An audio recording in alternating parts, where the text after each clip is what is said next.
Bună ziua tuturor, numele meu este Rebecca și suntem astăzi la Privé Fashion Events în cadrul interviurilor pe care le susținem alături de fondatorii, dar și designerii ce își vor prezenta astăzi colecțiile pe scenă. Îl avem alături de noi pe Duca Ion, este fondatorul Duca Clothing, un brand din Republica Moldova ce își va prezenta în seara aceasta colecția pe scena Privé. Bună, Duca, bine ai venit la noi! Salut! Bine v-am găsit! Aș avea o întrebare pentru tine. Ce părere ai tu despre conceptul Privé Fashion Events din ediția aceasta? Desigur, am așteptări bune și frumoase. Suntem la prima ediție, nu am mai participat la Privé. De aceea lăsăm așteptările, pentru că, știi, mereu ne pierdem în așteptări. Mai bine fără așteptări, dar fie cum o fi. Că e mai bine să emoțiile să prevaleze așteptările deja după show. Abia așteptăm să vedem reacțiile oamenilor. O altă întrebare ar fi, cum se numește colecția pe care o veți prezenta pe scenă în seara aceasta? Se numește Call Me Later. Ok, Da. Ok, foarte interesant. Da, în general, brandul Duca este un pret-a-porter.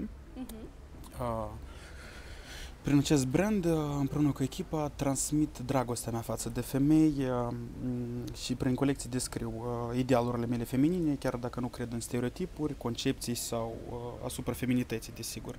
În colecția de astăzi am implementat materiale diverse și modele ce redau atitudinea, feminitatea și puterea. De ce Call Me Later? Pentru că îmi plac femeile misterioase și care nu se lasă pradă, indisponibile cumva, care se lasă greu cucerite, da? Și într-un fel Call Me Later, prin colecție, cât și o să vedeți prin atitudinea care va fi prezentată în acest show, o să vedeți că atitudinea va fi așa, sună mai târziu. Noi păstrăm feminitatea, nu-mi place vulgaritatea, de-aia și colecția este destul de feminină, cu câteva elemente așa apăsătoare, hai să spunem, care va arăta o atitudine a unei femei, da? Pentru anume cuvântul femeie. Dacă ar fi să denumești printr-un singur cuvânt colecția aceasta, care ar fi acel cuvânt? Colecția ce va fi prezentată pe scenă? Eu cred că o să folosesc cuvântul care descrie tot brandul mereu. Feminitate. Feminitate. Da. Foarte tare. Totuși asta este la baza acestui brand, mereu a fost. Cum și spuneam eu, îmi place atunci când femeia este îmbrăcată, dar îmbrăcată în așa fel ca să mintea bărbatului mereu să aibă așa niște întrebări, da.